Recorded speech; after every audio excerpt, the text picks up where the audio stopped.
বয়সের বারে জাহাজগুলো যখন থেমে যায় সমুদ্রের পথে, তখন তাদের গন্তব্য হয় বিশ্বের বিভিন্ন দেশের সমুদ্র উপকূলে। সমুদ্র পেরিয়ে এক একটি জাহাজ যখন বাংলাদেশের উপকূলে ভিড়ে, তখন তাদের সমাধি হয় রহস্যকেরা এক শিল্প এলাকা সীতাকুণ্ডে।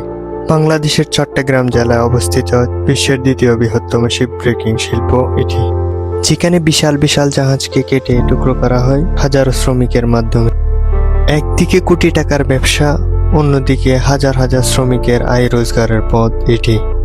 এই জায়গায় শুধু একটি শিল্প এলাকা নয়, এটি একটি উন্নয়নের খাত। এই ডকুমেন্টারিতে উন্মোচন করব সীতাকুণ্ড শিপ ব্রেকিং ইন্ডাস্ট্রির অজানা আশা জায়গা নিয়ে এক অধ্যায়। দেখতে থাকুন শেষ পর্যন্ত। সমুদ্র তীরে 20 কিলোমিটার এলাকা জুড়ে পুরাতন জাহাজ ভাঙ্গার বিশাল এক কর্মযজ্ঞ। এই শিপ ব্রেকিং ইয়ার্ডের সূচনা নিয়ে রয়েছে নানা মত।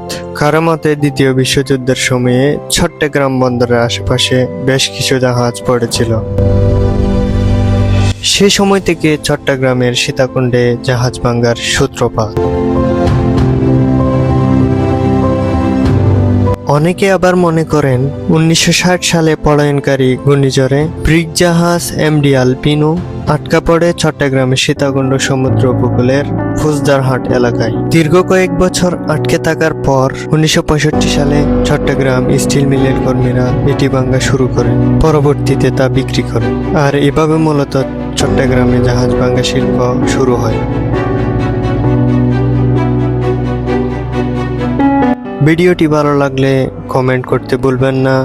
লাইক কমেন্ট শেয়ার করে সাথে থাকুন। আসসালামু আলাইকুম ওয়া রাহমাতুল্লাহ।